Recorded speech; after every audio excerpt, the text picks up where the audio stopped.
Good afternoon, everyone, and welcome to Creative Australia's Knowledge Series.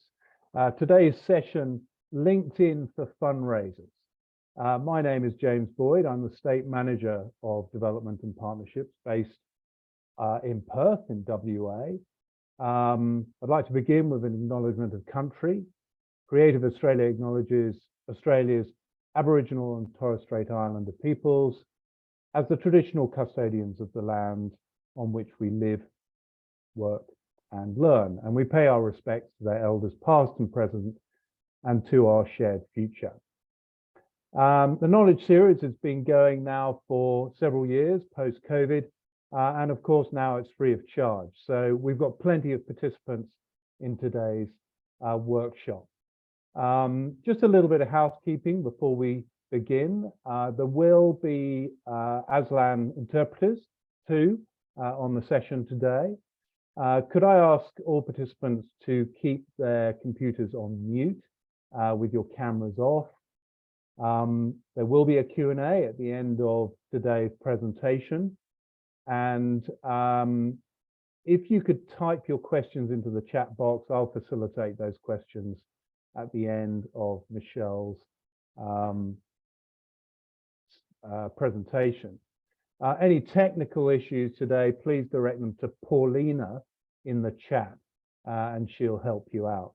And just to let you know, today's session will be recorded. So let's get into it. You know, when I was at the West Australian Symphony Orchestra about 10 years ago as the development director, my number one task was to set up meetings with potential sponsors, donors, etc.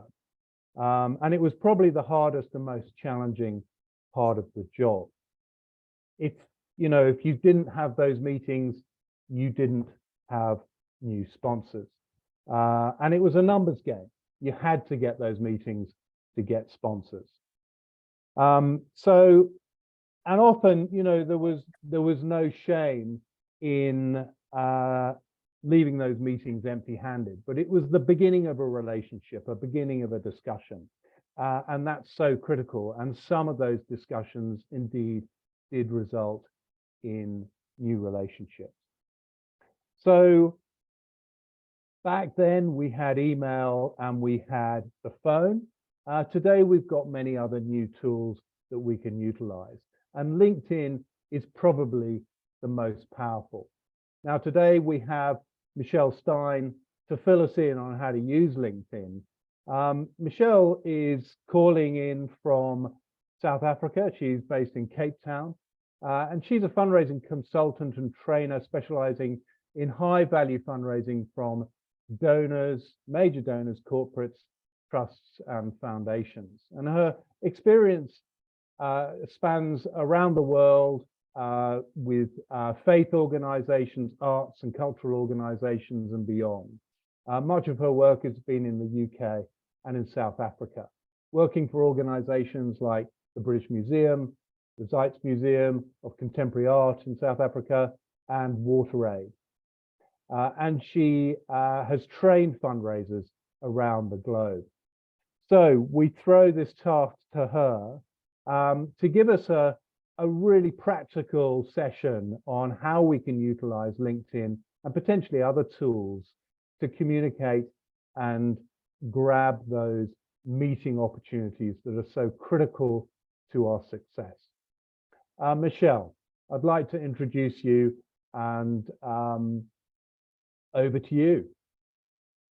Thanks so much, James, and thank you everyone for joining today. I really appreciate you putting in the time to learn a bit more about using LinkedIn to, as James said, engage with prospects and find ways to easily meet with them.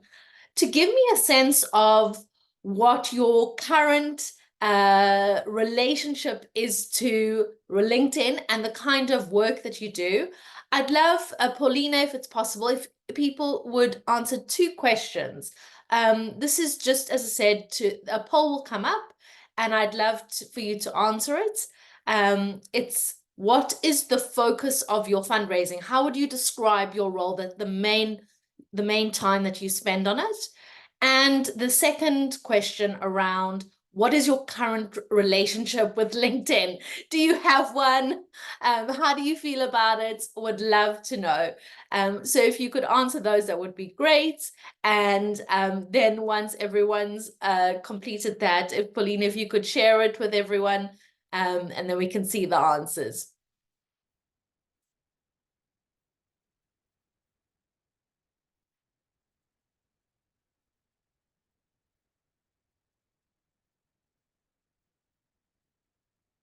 Great. So I don't know if everyone's completed. And Paulina, is it possible to share the answers so we can all see? There we go. Okay, great. So we've got mostly everyone's doing a little bit of everything, which is perfect. That's great. Great to know. Lovely to have you on. And then we've got people. Okay, wow. At least everyone here has got an account. But most people fall into the category that you are commenting occasionally. And then we've also got a few lurkers. So that's lovely. That's really useful to me. Thank you so much. So as James mentioned, I'm a fundraising trainer and consultant, and I had a relationship with, well, non-existent relationship with LinkedIn until about a year ago.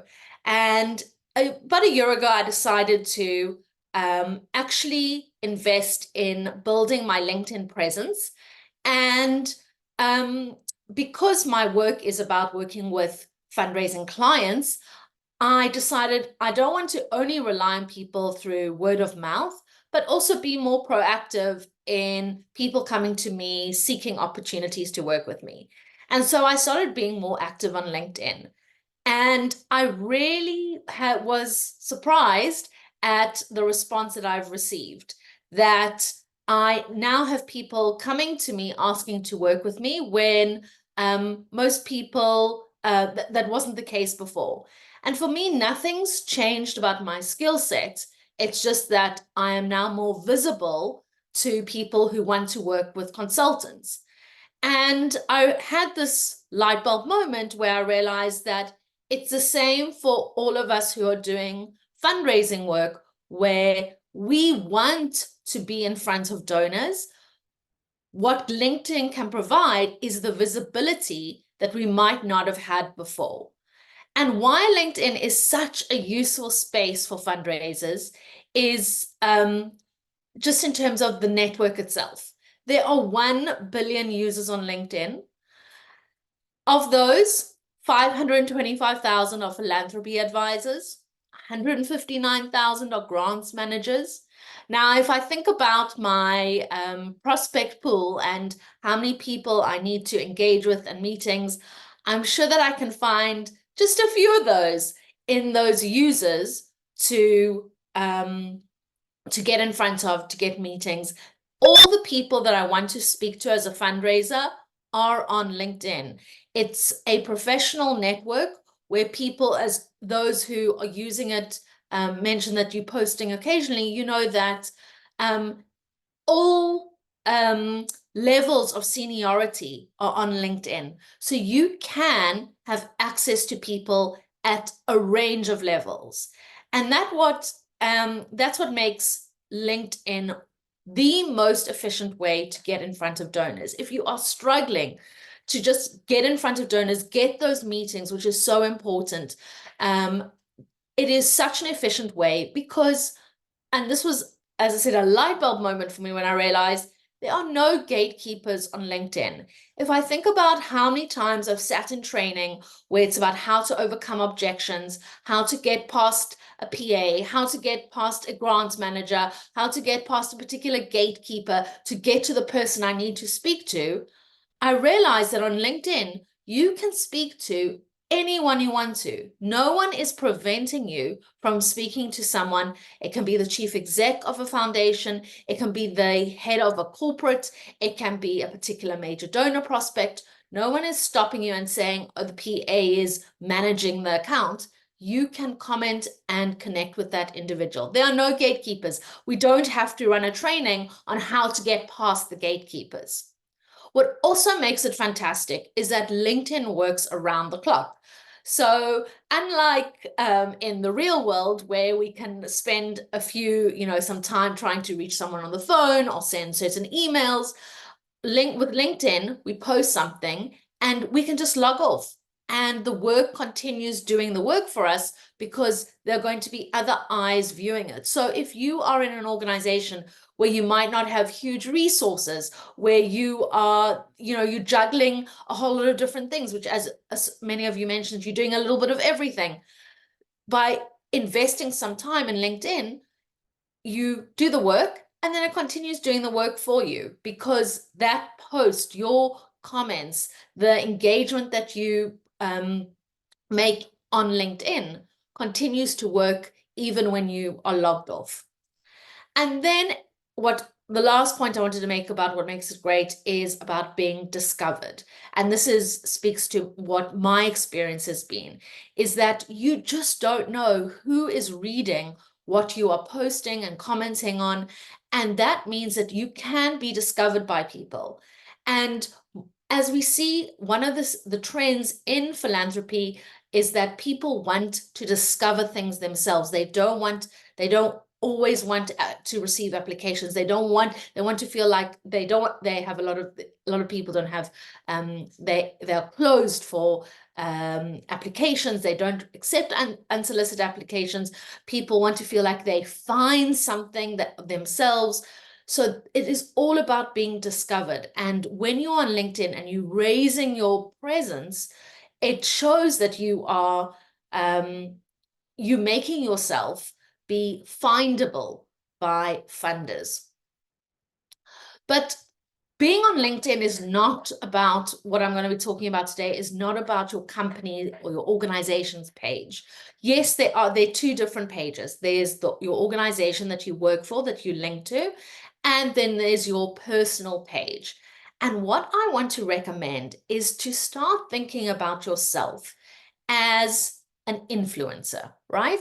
Okay, not that kind of influencer, sorry, wrong one.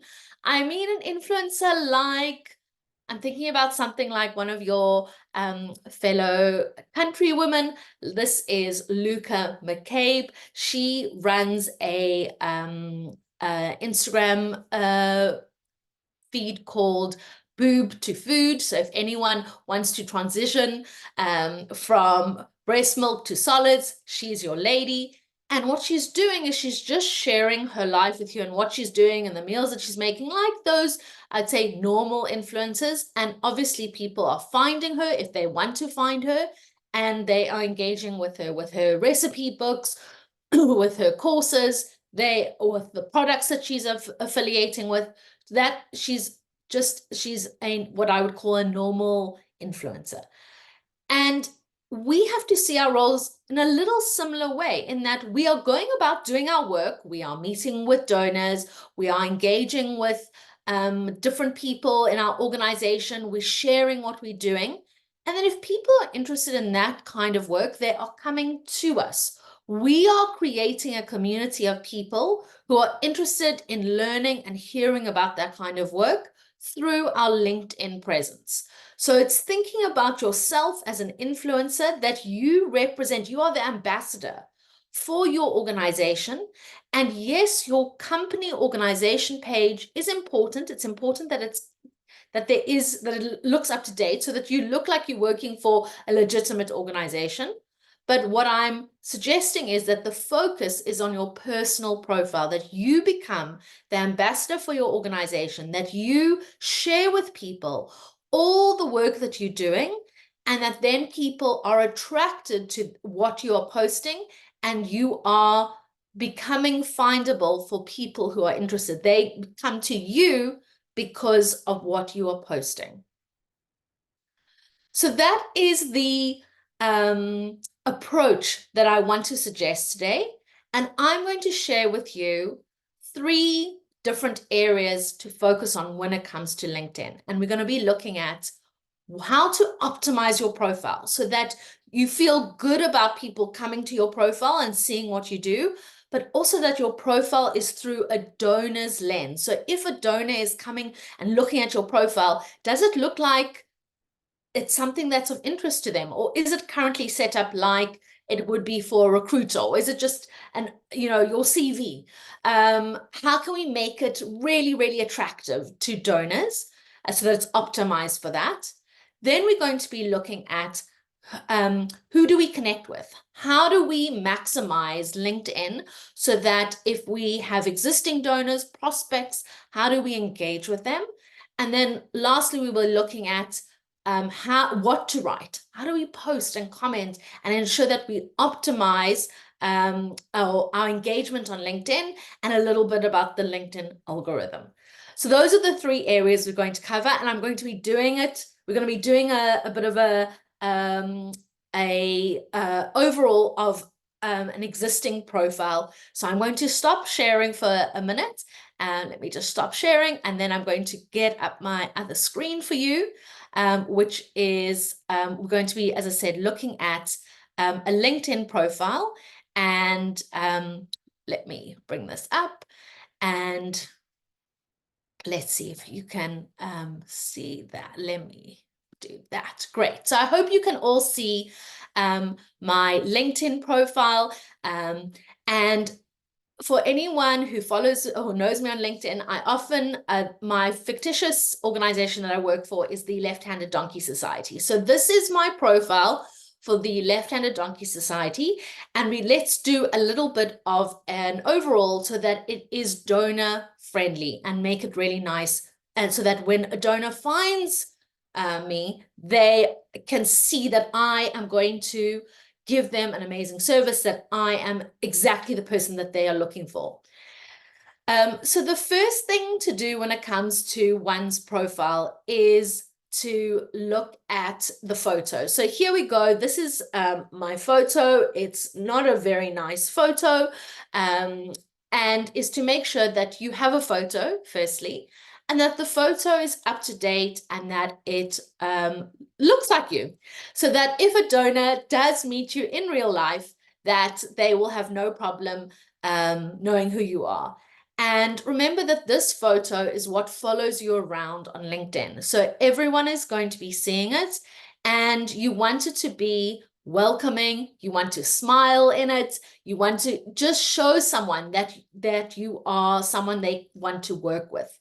And it means that, yes, so I don't recommend don't have your dogs in it, don't have it with someone else in it, and have it as that it's up to date.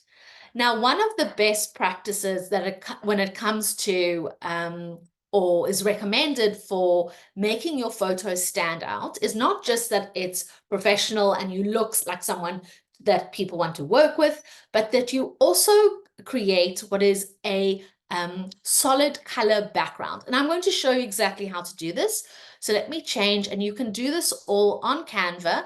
And I will, maybe should have mentioned this at the beginning. Everything that I will be sharing today, I'm going to put together in a summary sheet, which will be sent to you. So don't feel that you have to write everything down. I will share everything with you, including I've got a shareable template like this. So even if you're not comfortable with Canva or you don't use it all the time, I've made it as simple as possible. I'll share with you all the size recommendations for everything on LinkedIn. So it's an easy sheet that you can just then tick off when you're updating your profile. And so this is a template which I'll share with you, and you can just pop in your photo into the template. So as you can see here, I've put a template, I've put my updated photo that's hopefully a lot better. And what, as I said, is recommended is you give yourself a nice color background so that the background is not your garden or somewhere else. And what it means is that when people are scrolling through LinkedIn, that background color really pops out. You can do a gradient like this, you can do a solid one, whatever it is you want. So like I said, you can copy this template. So I want this green one because that fits in nicely with the colors of my Left-Handed Donkey Society. So that's the first thing that I'm going to do, is update my image. And then what I'm also going to do is I'm going to look at updating this banner here at the top. Now, this was actually my real banner before I started being intentional about LinkedIn. And I see people have sunsets, they have a nice views of things, which is all lovely. But if we are serious about really engaging donors when they arrive on our profile, because our profile is our landing page, it says everything about us, then your banner over here is the biggest piece of real estate on your LinkedIn profile. And so anything that can tie it in to your organization, that can feature an image from your organization, perhaps from one of your programs, a building, anything with branding that's going to bring it to life, that ties in with, again, reinforcing for whoever lands on your profile, this is what you do, and this is who you work for. And I've shared those dimensions, how to do it. You can update that banner in Canva, or if you have if you're lucky enough to have someone like comms person and they can do that branding for you, that's great. But anything in that branding that will update it. So let's update my photo and branding so that it feels more in line with my organization, to give you an idea. So I'm just going to click on this, and let's see if, oh, not there. Let's click on here, and oh, it's already done this. Let's add a photo, and I'm going to upload it. And here's my photo. So there we go. And as you can see, that is going to stand out a lot more. Oh, LinkedIn is already messaging me. So it's going to stand out a lot more when someone's scrolling through LinkedIn and they see me in their feed, that color pop is going to stand out. And now let's just update this banner to one that I did earlier. So I'm going to change the photo. And as I said, I can, it's easy to do in Canva. And what is nice is you can change it around. So perhaps you're running a particular campaign at the moment. You can have your banner reflect that campaign. Or perhaps there's a particular show, performance, exhibition happening. You can have that reflected. So here I've included I'm telling people what we do as an organization. I've got my little logo. I've got a beautiful image of my programming. So it, again, all ties in, looks much stronger when someone lands on my profile. Yes, I'm going to be working with her, or I'm interested in the work that she's doing. So those are the first two things, your photo and your banner. Now let's look at your this title, which is your title here on your profile. Now, my parents are very proud of me. I'm the Vice President of Regional Development at the Left-Handed Donkey Society. Very proud, but I don't know about you, but that title doesn't mean anything to anyone else outside our organization. It's very, very meaningful to me, but it doesn't mean anything to someone outside of it. And what you want to do in your title is, again, make it easy for someone who lands on your profile to understand how you are going to be helpful to them. So if I'm thinking about it through the eyes of my donor, my potential donor, I want to explain to them that can work with them. So what I like to do is I like to change, instead of telling someone what I do in that title, I like to show them what I do. So that means describing the kinds of work that I do. And again, all in the summary sheet, I've given some suggestions, but I like to use terms like connecting with philanthropists, working with corporates. So words like connecting with, working with, supporting, so that someone understands that you are working with the group that they, want to, a donor group that they want to identify with. So for example, if I want to really make this attractive and I want to say to someone, oh, I'm going to be working with a particular kind of donor, I can say, let me change it. So I'm just going to click on here. And instead of being vice president of regional development, I'm going to say, I work with, who am I going to work with? I work with philanthropists, looking to change the lives of left-handed donkeys. So that will obviously look different for each one of you, but it could be working with high net worth individuals, that you connect with partners who are passionate about this particular area of the arts. It could be that you support these kinds of individuals who are doing this, or if you have a real focus, or you work with corporates who are excited about doing XYZ.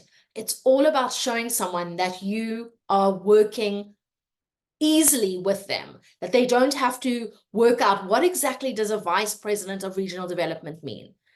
If you are very wedded to your title, if there's something else that you want to do, what is often people often do on LinkedIn is then they'll add after they've got one description or one title, they'll add a vertical line and then they'll add something else afterwards. So for example, if you feel very strongly that you want to keep your title, or perhaps you want to say you want something else, you could even, as I said, change it. If you're working on a particular campaign, you can mention the campaign if you want. Or what I've also seen some people do is they have a vertical line and then they add, say, a call to action. So if you want to say something like, contact me if you're looking to change the lives of da, da, da, da, or looking to call me if you, or DM me if you are looking to support XYZ. So that they have their main description of what they do comes up, but they can also add things onto it as well. So if that is something that, as I said, if you feel very wedded to your title or you want to add a call to action afterwards, you can. But that's what I'm going to add for my headline. And why that headline is so important is that when people are scrolling on LinkedIn, when you comment on someone's post, people are going to see your photo and they're going to see the first 6 to 8 words of your headline. And so they're going to know automatically that's a mark that you're going to leave throughout LinkedIn. It's what they're going to see all the time. And so to know exactly from the beginning what you do is so helpful in understanding and people seeing, okay, that's a person that I can work with. So think about how you can describe the work that you do so that when someone is scrolling, it's easy for them to find you. So that's what I am going to add that to. Great. So now it's easy to see. I've said work with. I could say I work with. Whatever feels right for you. Another thing that you can do to enhance your profile and make it donor ready is that you can add a link underneath with this section here, which is your bio section. And that link can be to a particular page on your website that you want to take people to. So maybe it's a donation page. Maybe it's a page where you talk specifically about high value partnerships. Maybe it's, as I said, a particular campaign that you're running. Maybe you want to take people to the page of a particular exhibition, show, performance.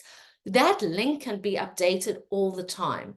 So if I wanted to add in that link, and unfortunately I haven't set up the Left-Handed Donkey Society webpage yet, but I'll just do my website as an example. So I'm going to take that and again, updating here, and it's right at the bottom. It says edit custom button.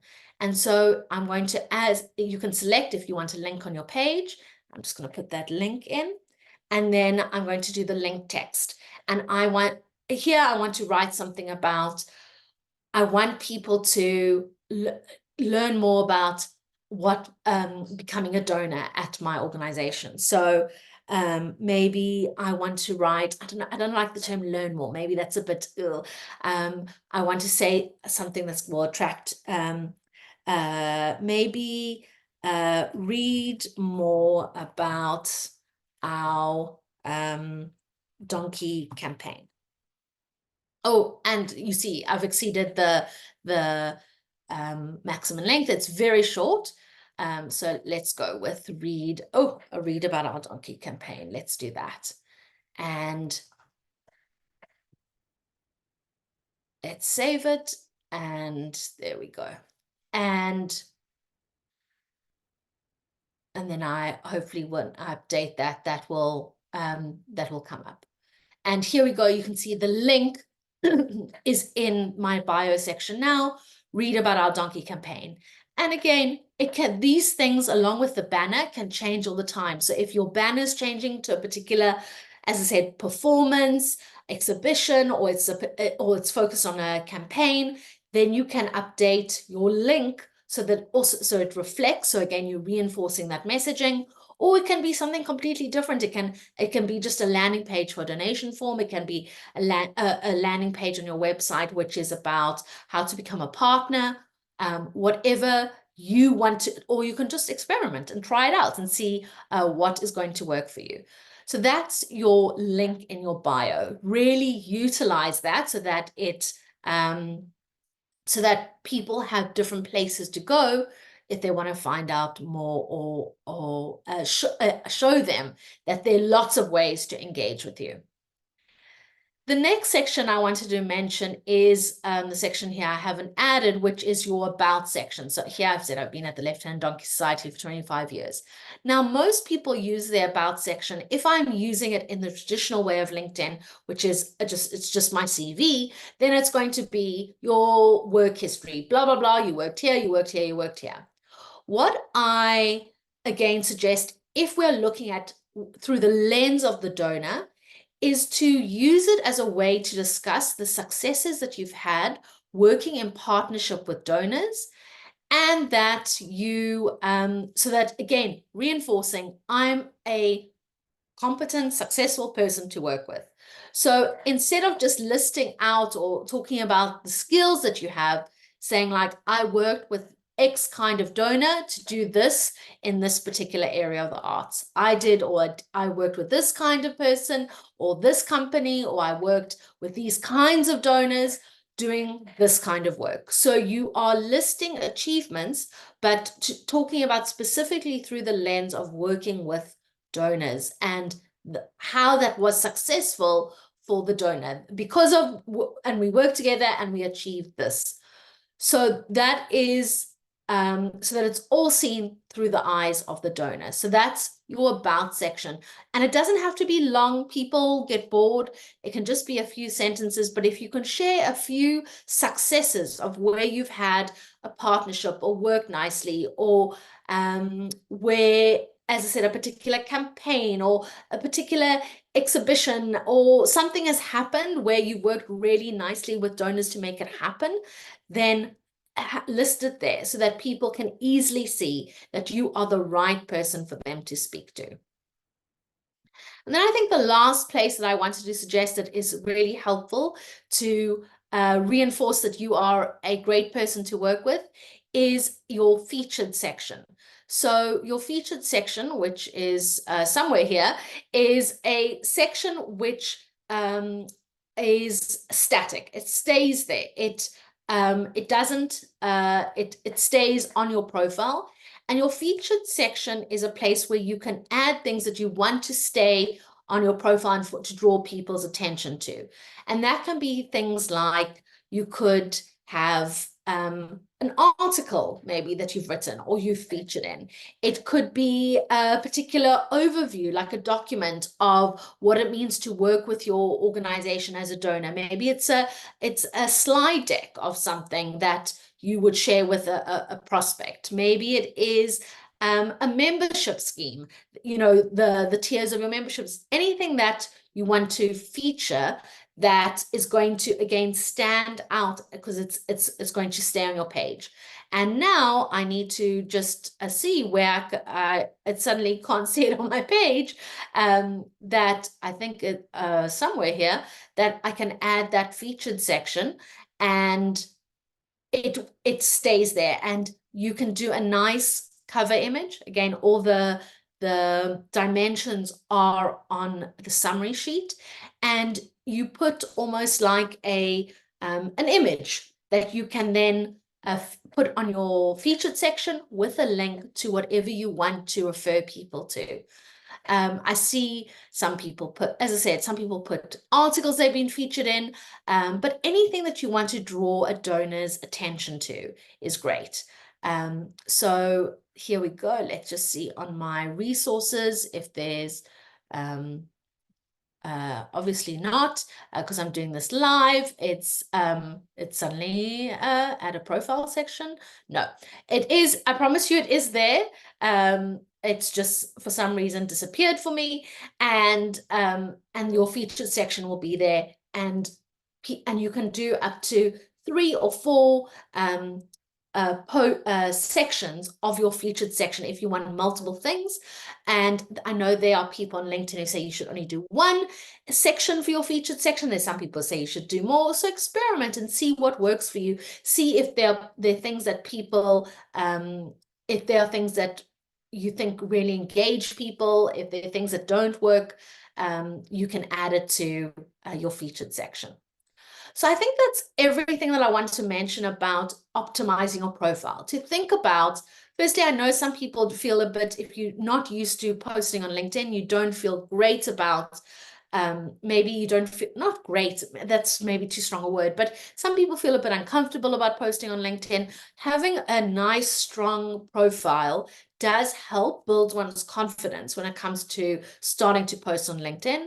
And to also think about LinkedIn, as I said, that someone's landing on your page, it's not a recruiter, it's a prospect who you want to say, I found the person who is, who's, doing this kind of work with children's music, and that's what they've found through your engagement, and that every element for them reinforces that you're the right person to speak to, that you are competent, that you've had success in this area, that you can support them.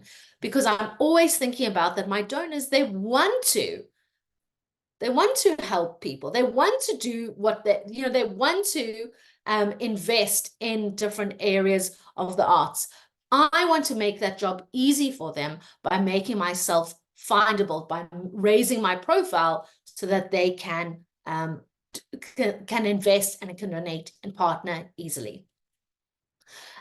So that is my profile. Let me just jump back to and see that I've covered everything, and that is, so you'll have that.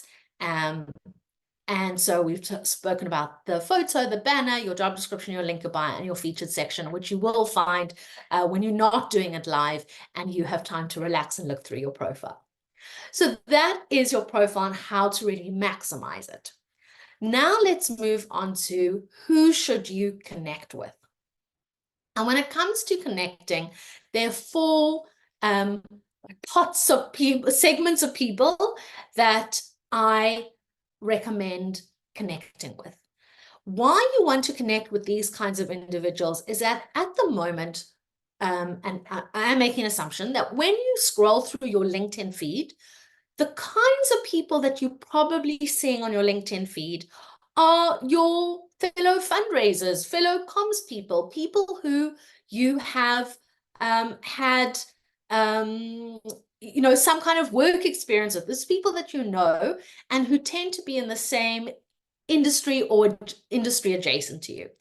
What you want to do is you want to get inside the head of your donors. You want to know what's going in through their mind. And that's why we want to turn our feed into a place where we're seeing what our donors and prospects are thinking about, writing about, posting about. So these are the 4 pots of people to add to your LinkedIn to connect with, and I'm going to talk about connecting or following. So we'll get to that. So first is your existing donors. And I'll talk a little bit later why that's so important. But to say that it's such lovely stewardship if you have existing donors and they feel comfortable that you can connect with them and you can find out what's going on in their lives so that you can improve your stewardship, and that also you can maybe even recognize or celebrate with them if something, if they support in a particular way and you want to feature that on LinkedIn. Then also your board members. So this is anyone on your board who you can connect with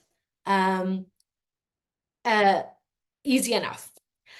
Then your prospects. So these are people who are on your list of people that you would love to engage with. And that could look like, as I said, it could be major donors, it could be people from particular foundations, it could be a corporate. These are who you have already on your prospect list that you want to engage with, and who are, you can try other ways in real life ways, but you can also try connecting with them through LinkedIn. And then the last bucket of people to connect with, and I recommend, are who I'm calling connectors. These are people like wealth advisors, philanthropy advisors, people who themselves might not be able to give money, but they can connect you to a particular person. And if you are if you say to me, Michelle, but I don't know any wealth advisors, that's fine. We're going to look at that through LinkedIn. So you don't have to have know a wealth advisor, but it's always nice to be on their radar.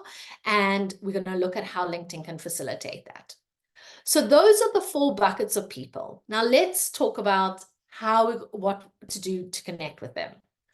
On LinkedIn, there are 2 different ways that you can connect with someone. I shouldn't say the word connect because maybe that's going to confuse, but you can either connect with someone or you can follow someone. When you connect with someone, to do that, you have to send them a message. You have to click the button that says connect, and there's the option to send a personalized note, which I always recommend. And if they accept it, you then become connected, and they will be able to, whatever you post comes up in their feed, and what they post comes up in your feed. So that's a connection. Great if you kind of know someone, although LinkedIn etiquette is that you don't need to know someone in order to connect with them. But for example, if I want to connect with Judith Nielsen, she's on my prospect list, I have a feeling that she's probably not going to connect with me because I know, there's nothing there that would, I just think due to the nature of that, how high profile she is, it's unlikely that she's going to connect with me. But that's not to say that she can't, but I'm thinking about, for each person, it's going to be different. I'm thinking about, do I think they would connect with me? As I said, LinkedIn etiquette is you can absolutely connect with people who you haven't met in real life. But I do sometimes with my very high profile donors or people who have a very high public profile, think about whether they'll connect with me. And there's some people who I try and connect with even as other fundraising consultants, and they don't accept my connection request. So I'm just going to think about, do I connect with them or not? The other option that I can do is I can choose to what's called follow them. Now, you can follow anyone. They don't need to agree to it. You don't need permission to. And when you follow someone, it means that whatever they are posting about comes up in your feed. They don't see what you are posting about, unfortunately, but what they are posting about does come up. And so you are familiar with what is going on in their world. You just can't message them, and they can't see what you are posting. So it's about weighing up with, when having your prospect list or a list of connectors, who are you going to connect with and who are you going to follow? And you can start by following someone, which I've done, and you write a few comments on their posts. And now we'll talk about that in our last section about what to write. And maybe after a while, maybe then someone knows who you are, is going to recognize your photo and your bio description, then it will feel more obvious or comfortable to then connect with them and say, oh, I've really been loving your posts over the past few weeks. And then you send them that message. LinkedIn, if you have a free account, it allows you to send 5 personalized connection requests a month. So if you want to connect with someone and you over that limit, you can connect with them. You can connect with them, but you can't send a personalized message with that connection request, which I always recommend as best practice, because you have a much higher likelihood of getting a response when you attach something, and that note says something that, you know, strokes someone's ego, that makes them feel nice. Oh, I really enjoyed your post on this. I saw you, oh, I've been enjoying all the things you've been posting about, or I see that you worked here, or we know this person. So those are the things that you can comment about when you send a connection request. And but as I said, with some donors, you might just have to weigh up, some prospects, just weighing up, is it suitable to send them a connection request if they've never heard of me? Or should I just warm up the relationship by commenting on what they are posting and then only send them a connection request? So what does that look like? Let's have a look. Now, for this, because I haven't got my full profile on my Left-Handed Donkey Society profile, I do have to go onto my real LinkedIn profile so that we can look at how to connect with people. It will be more helpful. So let's have a look there, and let's change and go onto that profile. Here we go. And let me just do this, and hopefully LinkedIn will change, because you can't have multiple LinkedIn. I couldn't open multiple LinkedIn on the same tab or same window. So let's go to, as I said, this is my real profile, but it's just to demonstrate to you about connecting with people and who to follow, and why it's so important to build out as many connections as possible, or to follow people that are more your donors, your board members, your prospects, and your connectors, because that's going to help you reach the kinds of people you want to speak to. So for example, if I want to find someone, you know, I mentioned wealth advisors. So you're going to say to me, Michelle, I don't know any wealth advisors. And that's fine, because at this moment, neither do I. So let's use the search function on LinkedIn to find a wealth advisor. So you just have to press enter to search, and you can search through all these things here, which you can see: people, post, products. These are all ways to filter your search. Now, you can either filter it from the top here. I prefer to filter it when I click here on all filters, because I find this a bit fiddly with LinkedIn. But what I want to do is I want to find people in my network who are wealth advisors. Now, everyone who is your first degree connection is the person you've connected with. It's the person where you press the button, you've sent the connection request, and you have, and they've connected with you, they've agreed to. You can message them, you can see their profile, you can see what they post, and they can see yours as well. Now, for this search, as I mentioned, I don't know any wealth advisors. So I want to try see who in my network can help me find wealth advisors. And that means I'm going to look at my second degree connections. So this is like that, thinking about how we all connected, that, 6 degrees of separation. Your second degree connections is the person I'm one person removed from that is that person. So I know I'm talking in theory, let's see it in practice. So I want to find people who are my second degree connections. It's not people that I've sent a connection request to, but are one person outside of my network, one person removed from me. And now, for example, I can filter it in as many ways that I want to. So I want to, let's just say, I want to find wealth advisors who are based in Perth. So I want to find a wealth advisor in Perth. And then I can scroll down and see a title. Let's put in wealth advisor, and I can put in the title of their job. And so whatever particular location I'm in, or maybe you want to do it across the whole of the country or a particular region, I can then see who are the people who can help me. Now most of my connections due to the nature of my work are South African and UK, but let's just see, hopefully I have something that will come up. No, I have no wealth advisor in Perth who can help me. So let me try, if I do change it, that was not helpful. Let me try Australia. For this thing, you will probably have much better connections. And let's see, I've got 2 wealth advisors. So here, 2 people come up, and it shows me who the people are who are mutual connections. And for each of those, then what it means is I can then contact my connections and say, could you make me an introduction to this person?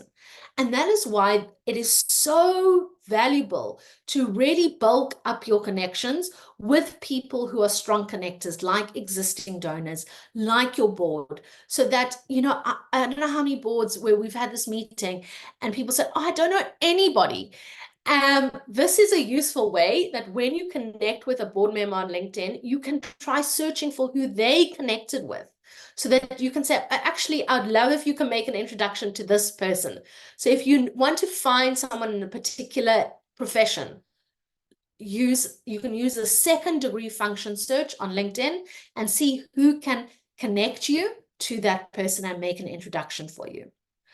You can also, as I said, just that example that I gave, if you want to ask a particular board member who you connected with, then you can also search from a particular connection. So if I have my board member, and I'm just going to use the example, this is someone who I sit on a board with, Jonathan Yach. So he is a board member that I sit on a board with, and I'm just going to remove wealth advisor because I just want to see who. Let's just see results and see there who he is.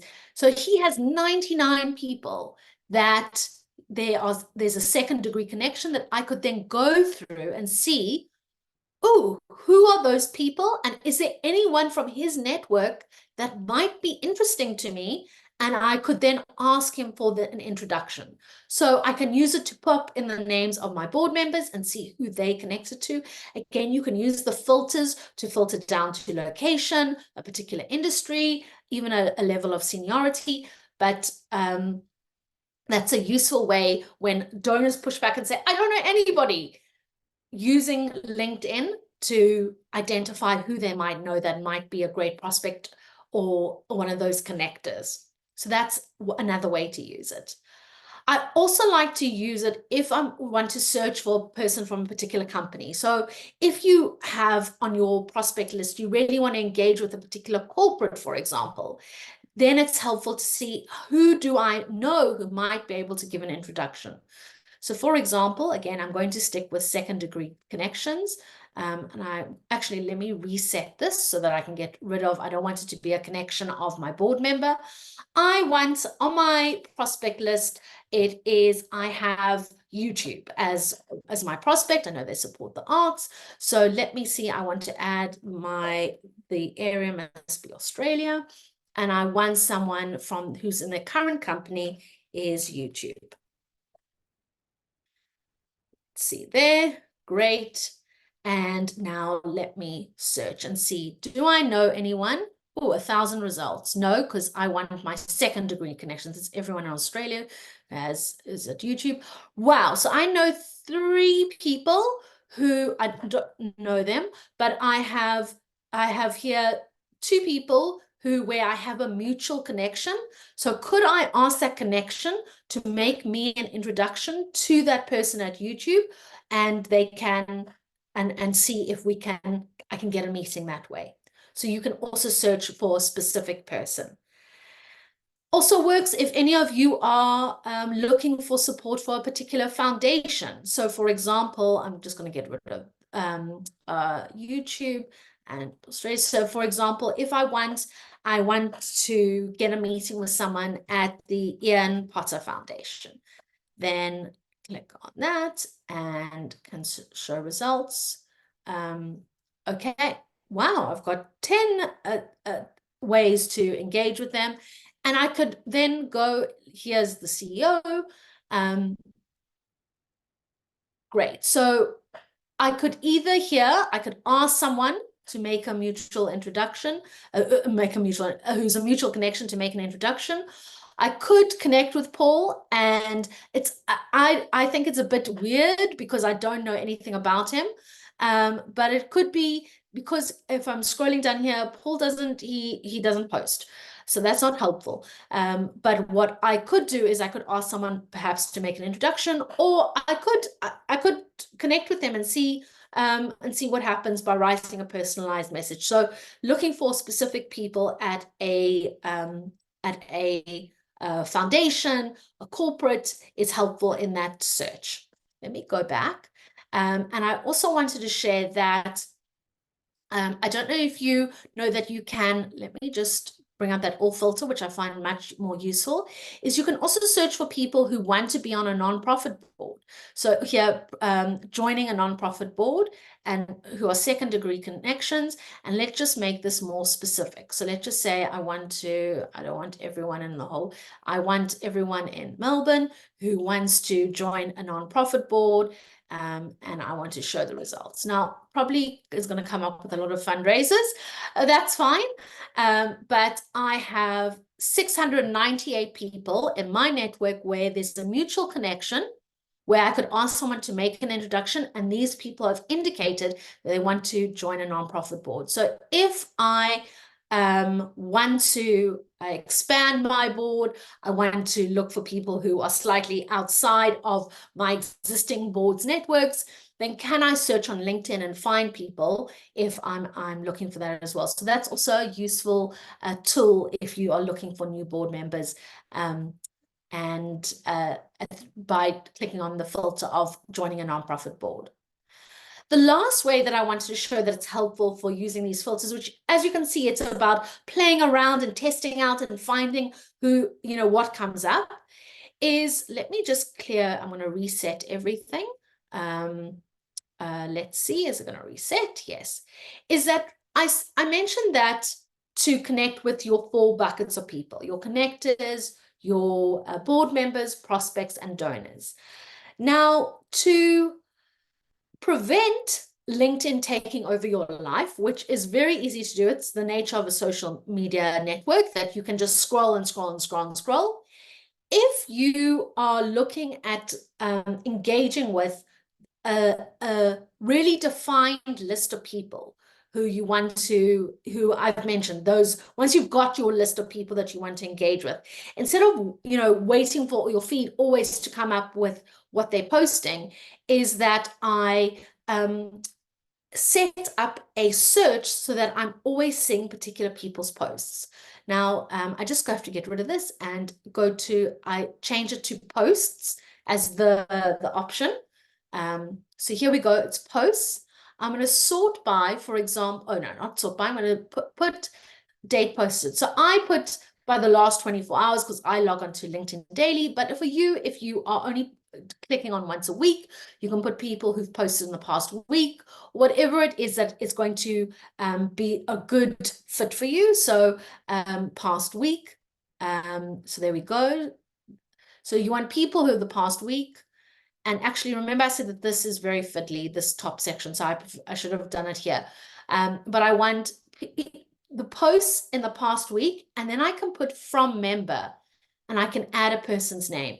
So for example, if I know my board member, as I'm just going back to Jonathan, here's my board member. I want to see what he's posted over the past week. I can click that, and then I add another person's name. Now let's just say I want to add another board member. So I'm going to add another board member's post. So each I can add as many people to the section here from member as I want, and then it will show results. And when it's shown results, so I don't know if they're going to post anything because these are just two. Okay, so these people have just posted from the past week. This is what they've posted.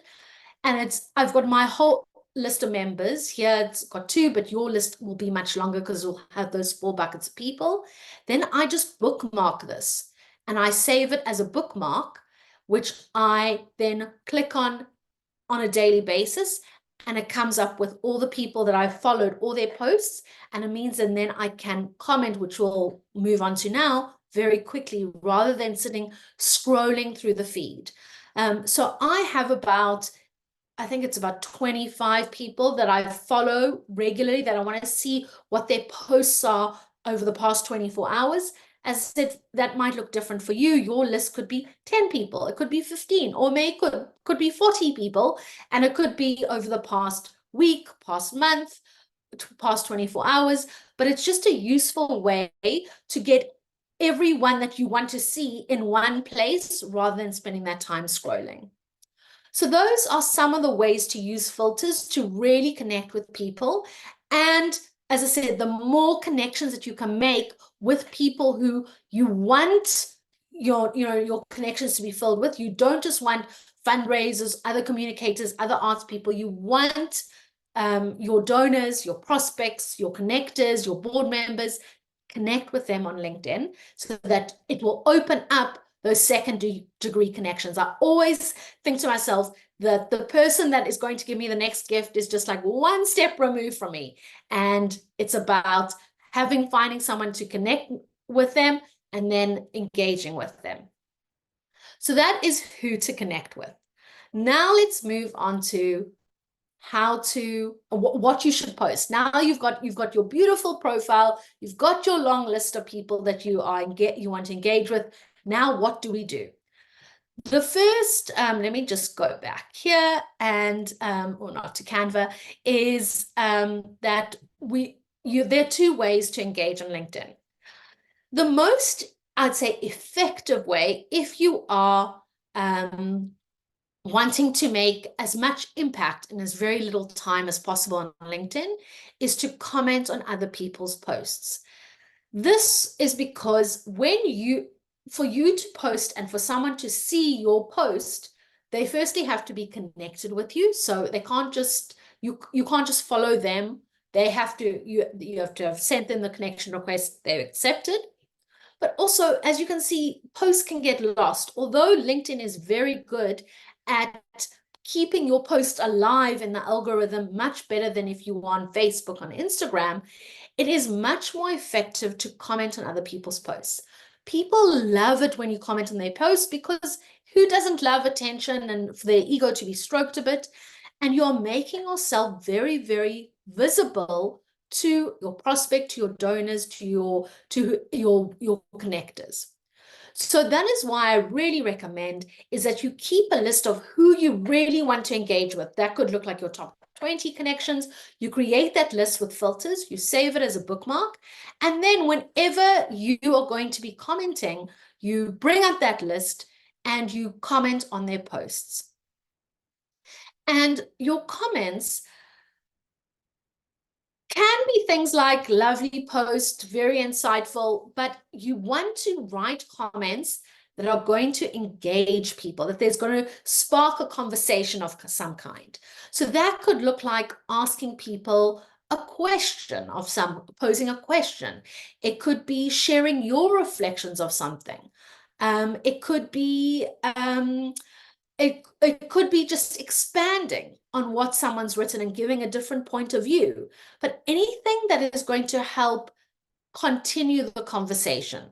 So I always think it's very interesting. I know that this is not, it's a different country, but the head, it's Tom Hall, there we go. The managing director, Tom Hall, who is the managing director at UBS for global head of social impact and philanthropy, he is quite active on LinkedIn. Here you can see he's got his featured section here. He's put his top posts on LinkedIn. That's his featured section. So that if it worked when I did mine, that's where you would see it. Here we go. Let's just see what something he's written. He's reposted this. So this is about at the 2024 Nature Finance Conference. And they spoke about, what did they speak about? The economy can't exist without nature, unlocking nature's finance. Great, one repost. Now, if I was a nature charity or doing something that is adjacent to this, I would have written a comment here talking about fascinating insight, Tom. Thanks for sharing that. I would love, this is we have also found this to be the case, or this is this, or we are putting on this event. And so it's just, as I said, sparking some kind of conversation. I always find it interesting. I use him as an example because I feel that I don't know why more people aren't commenting on his posts when he is giving people kind of an in, because he posts regularly, and there are he also has these very these videos. I'm not going to put an adjective to it. And this is about, do big ticket philanthropists hold too much power? Only 2 comments. This, you can go on here, make your 100, well said, Tom. Now, this is not a helpful comment because Tom can't respond to it. It's like holding a successful conversation. Saying well said, Tom, is not helpful. So do you have any opinions on whether big ticket philanthropists hold any power? I know that it might not be exactly the work that you're doing, but if I'm trying to engage with Tom Hall and just be findable to him because he's going to be recommending different organizations to his clients, then I should be posting and trying to engage with him and comment on what he's doing, even then if it's not necessarily exactly in the arts field. But you are going to, you do work with big ticket philanthropists. So I'm sure you have an opinion on it. And very surprised, hardly any people have engaged except Ranjit, who obviously says partnering with philanthropist CSR teams, blah, blah, blah. They obviously are following the LinkedIn rulebook. And here again, okay comment, but hard to then start a conversation or know what is the next. Tom, I don't know what Tom will respond to that. So yes, it's to say don't add comments for the sake of adding comments, but try add comments. Maybe, as I said, pose a question. Share something that you've had in your experience. Share something that's in your organization. Share a point of view that you can then ignite a conversation. And as I said, don't just do comments for the sake of doing comments, because it's very difficult to start engaging with someone when they say, great post, lovely insight. It's much easier when you give them like a nice meaty comment for them to start engaging with. And the other thing about commenting is that why it's, I think, to my point earlier, is that when you then have had a few comments, so I wouldn't necessarily send a connection request to Tom Hall because I feel like he's very senior position. He doesn't know me, although potentially he is very active on LinkedIn. So it maybe I would, but if I don't feel comfortable, then I would comment on a few of his posts just to again raise my profile. He'll recognize the solid color of my background of my picture. He'll start recognizing me, especially because very few people comment on his posts, and then it's more likely that he'll accept my connection request when I do. The other thing a way to engage is to post stuff on LinkedIn. And this is, as I said, a less successful approach because it means you have to be connected to that person. And if you don't, they won't see your post. And also you're competing against other posts that are going to be coming up in the feed. But don't let it stop you, particularly because I see so many people post or reposting what their organization's page has done. So this new show has started and then it's reposted. But what is because people connect with people, people buy people, and this is about you being that influencer, you bring that spokesperson, brand ambassador for your organization. It is so lovely to post stuff which is authentic to your experience of your organization. So what does that look like? Who have you spoken to at your organization? What conversations have you had that you can post about? Just come back from having this conversation with someone.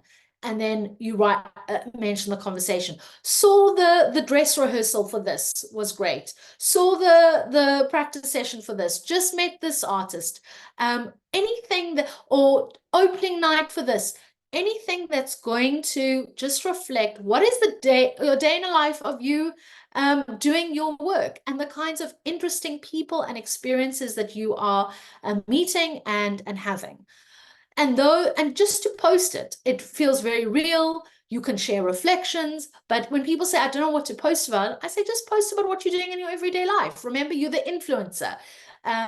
People like seeing what people are doing every day, and especially because we take for granted that other people, will have access to the things that we have access to, and we forget that those things are really special. So do post. Or I've written a grant report for a particular funder, or I wrote a grant report, and these are some of the things that the successes that I love sharing. Or I had this conversation, I saw this thing. Anything that's about your daily life is going to resonate, so that it doesn't look like it's your it's too corporate-y. It is that someone in your comms team has written it, that you have just taking what is your brand voice of your organization and just putting it into a post, but rather that it's about you. And that's what makes a post successful. You don't have to post every single day, but here are a few ways to really have better engagement on LinkedIn. The first is that LinkedIn does have a preferred style when it comes to posts. So if you're going to be writing posts, LinkedIn doesn't like big blocks of text. It promotes posts or suggests posts which are very easy to read. You want to think about really making your language as simple, direct, clear as possible, and to have line breaks. And what I mean is that there's just a space between every single line, which might seem very, very strange in the beginning, but it's the LinkedIn style. And it means that it's much easier for people to engage with your post, and LinkedIn will really promote it better when it's got this style. LinkedIn also allows what they call an F pattern to your post. So if you can imagine the letter F imprinted on your post, that means that you have like a long first line, and then the lines get shorter and shorter, and maybe it ends with a longer line. So again, short sentences, lots of line breaks, clear, simple, direct language is the thing that really pushes posts in the algorithm. Another way to maximize the algorithm is that LinkedIn likes posts that are not just a text post. So yes, write about your day. If you can, include an image. A text and image post does very, very well. So that could look like a photo. It could look like an image from a brochure or a poster or anything that connects it to the text that you've written about. It will increase the likelihood that it will stay in the algorithm. So I know waste is a horrible, don't waste your post by just posting text. Add just an image to it, even if it's an image of your office, an image of the skyline, anything that is your building, anything that will increase the likelihood of it staying in the algorithm. Text and an image work really, really well. LinkedIn also doesn't like you posting more than 24 hours, more than once, should I say, in 24 hours. So make sure that there's a space between your posts. Otherwise, they punish you by your post, the second post, not being very well promoted within the algorithm. LinkedIn also doesn't like tagging. And I know this seems counterintuitive, because if we think, oh, I'm going to tag loads of people and then hopefully they'll see the post and respond. But if you tag more than 2 people in a post, LinkedIn punishes you, and they don't keep your post in the algorithm. So try and refrain, even though if you want to celebrate, say, an opening night or a dress rehearsal or whatever it is, a particular success, try and avoid tagging loads of people. It will not work in your favor. And the other thing that LinkedIn doesn't like is external links. So they tend to punish, again, posts that have external links. And that is where you put a link in your post that says, oh, loved at the opening night of this exhibition. For more information on the exhibition, here. And you put a link to something that will take someone outside of LinkedIn to your website. LinkedIn doesn't like that because they want you to stay on the on the platform. And that is why it's so useful to have that link in your bio, so you can say to people, if you want more information about the exhibition, DM me, or there's more at the link in my bio. So that link in your bio then becomes what is referred to in the post. So try and avoid having external links. And it's the same. I know people like to post external links from articles, something that they've seen. LinkedIn punishes that because it has an external link, say, to an article in a newspaper. And then what LinkedIn does reward is engagement. So if you do post, respond to the comments. If you post and someone writes a comment, respond to them, because that LinkedIn, even though it's you that's commenting back, they love seeing that there's some kind of engagement on a post, and they'll push up the post in the algorithm. So if you see anyone responding, comment back. Some people who are very active in LinkedIn will post something and they'll stay on LinkedIn, say, for the next 15, 20 minutes and see if people post, and they'll respond back quickly so that it will push up engagement in the algorithm. And as I said, save prospects. So use that filter that once you have your list of prospects that you want to engage, save it. And so you can comment very easily on people's posts rather than spending time scrolling through your feed. And then lastly, LinkedIn really rewards consistency. So don't feel compelled that you have to post, on a daily basis. What LinkedIn does do is that if you say are posting once a week or twice a week or every Tuesday, that is what LinkedIn rewards. And so they'll push up your post in the feed. So do choose. I highly recommend, if you're starting out with LinkedIn, that you set aside, say, put on a timer, 15 minutes, once a week, twice a week, and then go through your comments and post something. If you don't have time to post something, I'd really rather go with the comments, because it's much more likely you'll engage with someone, you'll start engaging with someone. But to make sure that it's consistent in when you do it, that way LinkedIn rewards you by pushing up your post. And then lastly, to say that it does take time. It is firstly a little bit of a learning curve to learn the style that LinkedIn likes, especially if it's not in your nature to write that way. I do want to recognize that, especially for me, I had hesitation, making myself so visible and putting myself out there. So it is a piece around confidence and feeling good about what you're putting out. And especially if you have perfectionist tendencies, then it can prevent you from doing it. But to say, just start doing it, start trying it, put aside 15 minutes twice a week, once a week, to comment and post, and it will start feeling more comfortable. It will take time to get some traction, but it is such a great platform, which is underutilized by fundraisers in trying to, be visible, findable for your donors. So I'm going to end there, and I would love to respond to any questions, hear your comments, get feedback. So over to you, James. Yeah, thanks, Michelle. I hope you can hear my video will be Yes, perfect. in a moment. Look, that certainly accelerated my confidence with LinkedIn. I mean, I've used it for 2 or 3 years, but some of what you've shared today has certainly accelerated my knowledge and confidence in using it. And actually, I had mine open on a separate screen, so I've even made some of the recommended developments that you've suggested already, which is quite fun. I did notice on your LinkedIn that your last post had 17,000 impressions, so clearly we should be listening carefully to what you have to say, and I hope everybody's taking some notes. We've got a few questions coming in, but what I would like to ask first is I can't get that ribbon, that filter ribbon up. Can you tell me how to get that filter ribbon up, and then I'll go to the questions that are coming in Oh, fast and absolutely. quickly. Go back to my LinkedIn. So this is my LinkedIn homepage. You see this search bar here that says search. I'm just clicking on it and I'm just pressing enter. I'm not adding anything to it.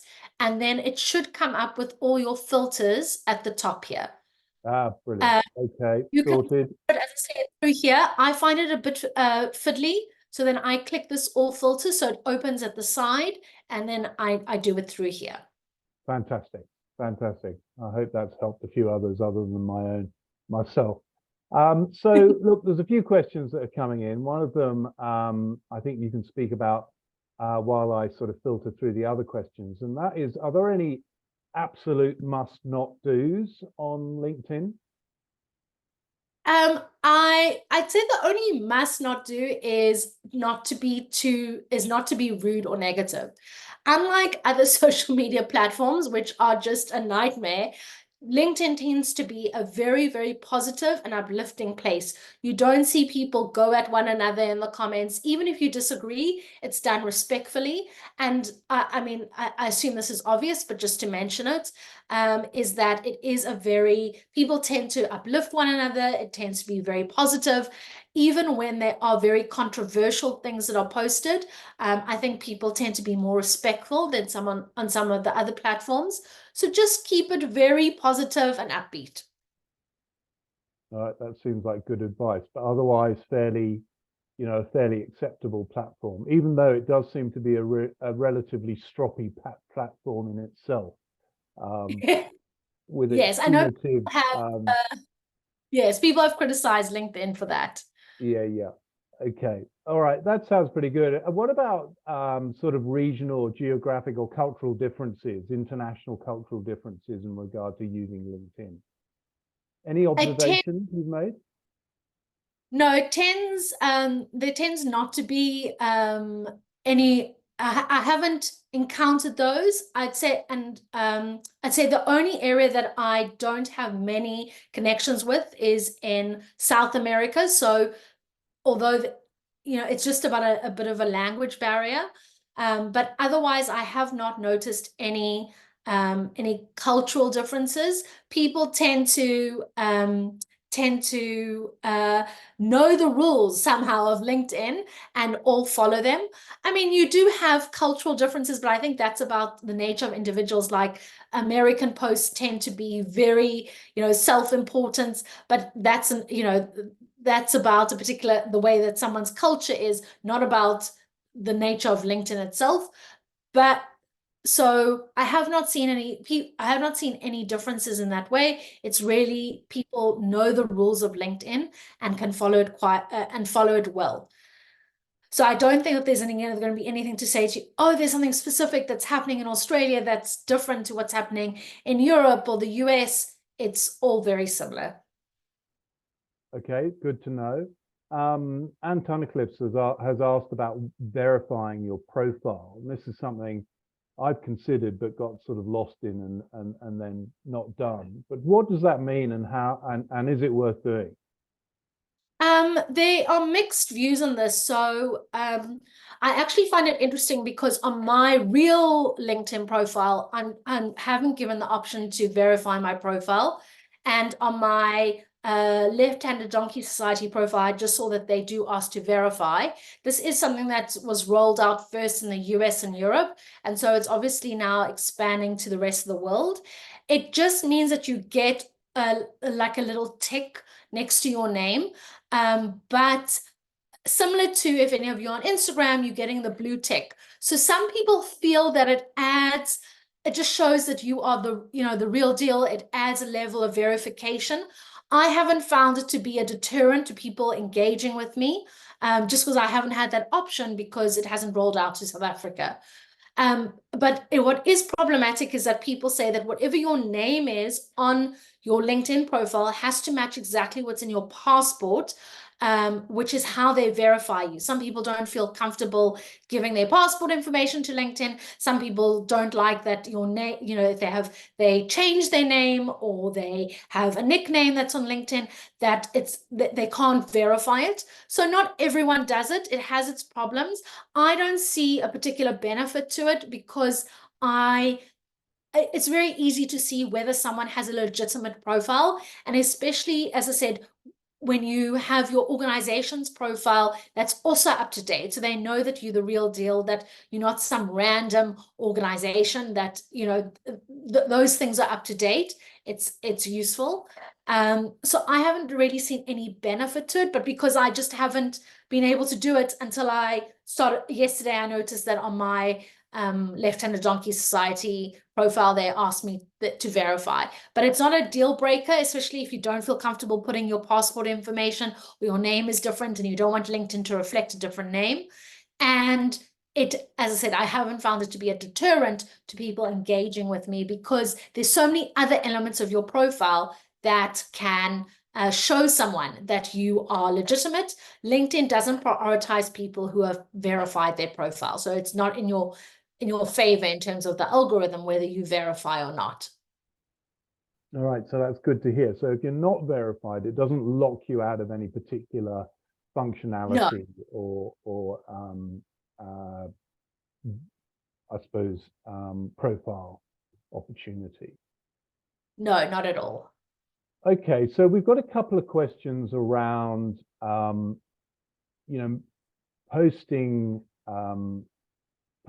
from your personal profile versus posting from your organizational profile, Yes. and how you can make that work seamlessly, and to sort of support one and the other. Can you expand a little bit more about on that topic? You can post from your organization, your company's page. And as I said, it's useful to have that up to date with information, a few posts, which just shows someone that you're a legitimate organization. But it is, when you're posting from your individual profile, it's a lot more successful because, like I mean, in the real world, people buy people. They don't buy organizations. They don't buy companies. When you connect with someone on an individual level, it becomes more authentic. So yes, you can comment as your company page on someone else's post. So if you, for example, you have a prospect, you could take on your company's post and comment on their page, but they want to connect with an individual. And that's why it's so important that you become that ambassador, that influencer for your organization, and post on behalf of yourself, but you are posting on behalf of your, I don't want to say on behalf of your organization, but you are representing your organization. So people connect you with the organization. And it is a lot more successful. Even the most high-profile individuals on LinkedIn, their individual profiles have a lot more followers than their company pages, because company pages don't get much love, they don't get much following. But by posting, that's why it's so important that you post through your personal profile, because it will stick out more. They'll put a face they'll put a face to the organization. They'll build a relationship with that person. It's unlikely that they're going to build a relationship with your organization. So your organization can absolutely post through the company pages. They can post, the standard comm stuff that you can feature on a blog or your website, or that they're going to be putting on, maybe it's on Facebook, is also suitable for LinkedIn. Say something about a press release around an exhibition, a presentation, someone joining the organization. But your personal LinkedIn should be reflective of you and what's going on in your life. It should be authentic to what's happening in your world, which is going to be more real and more engaging to a donor than what your comms team or comms person is going to be putting out on a really professional, not a professional, or your professional company page.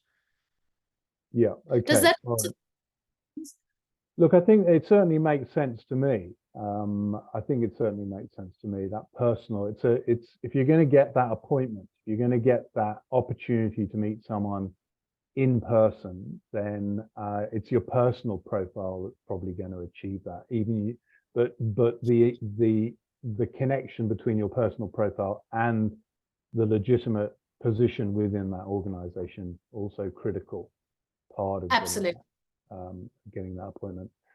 Just a final question or two. Juliana Payne has asked here about, you mentioned that there are the opportunity to put a maximum of 2 hashtags. She's seen posts with dozens of hashtags, and you've said that the more hashtags you put, the more LinkedIn hates you and demote your post. Is there any more to it? So when I mention tags, it's about tagging people. So when you tag people in your posts, that's the tags. About hashtags, this is something that LinkedIn used to do. It's no longer relevant. LinkedIn does change and update all the time. So they followed that Instagram model where you would have hashtags on a post. They don't work. They're not relevant. It's suitable for Instagram, not suitable for LinkedIn. So don't worry about using hashtags. Just be aware that if you want to tag people in your post, that not to tag more than 2, because LinkedIn will punish you. Okay, all right, bit of confusion from my part, I think, probably in hashtags and tags. And I suppose, so Leslie Martin's put in a comment here about if you do a bit of everything, it becomes quite challenging to know how to present oneself on one specific profile. Any thoughts in that regard? Yes, and that is a great question, Leslie. What I recommend is do the thing that's going to get you the most return on your investment when putting into LinkedIn.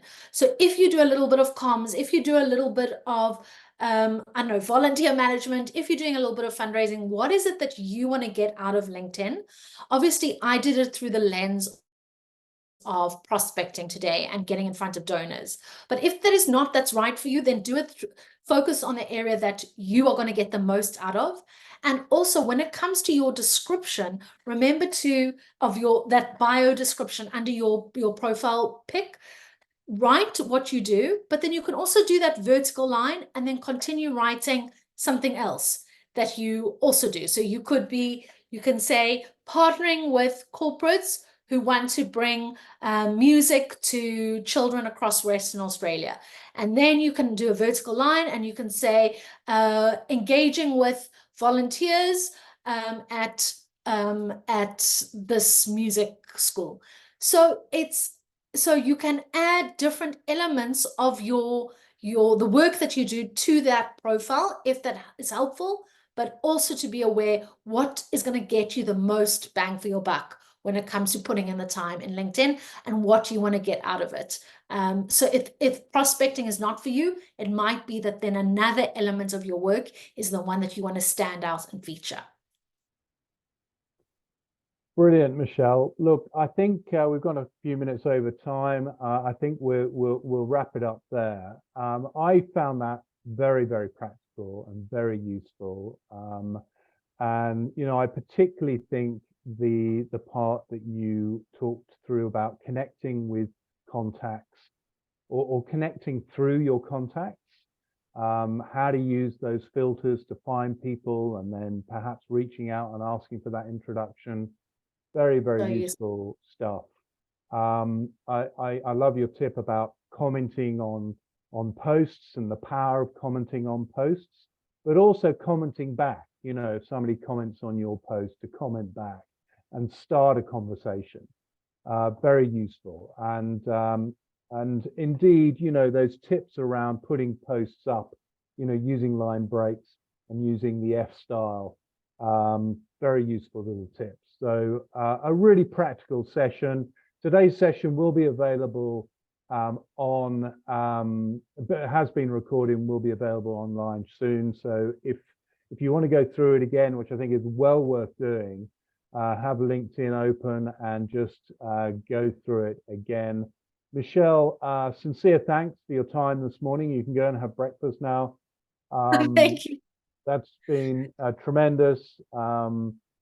The arts in Australia is much the wiser, and we're very grateful for your time, commitment, and sharing the information you clearly have. Oh, thanks, James. Thanks, everyone, for joining. Please connect with me on LinkedIn. I'd love to find out how it goes for you. And as I said, I'll send through the summary sheet so it has all the pointers for you, and you can easily update your profile and see all the bits and pieces that I've discussed today. Thanks, Michelle. Well, there's an invitation. Take Michelle on. Thanks very much for your attendance, and look out for the next Knowledge Series seminar from Creative Australia.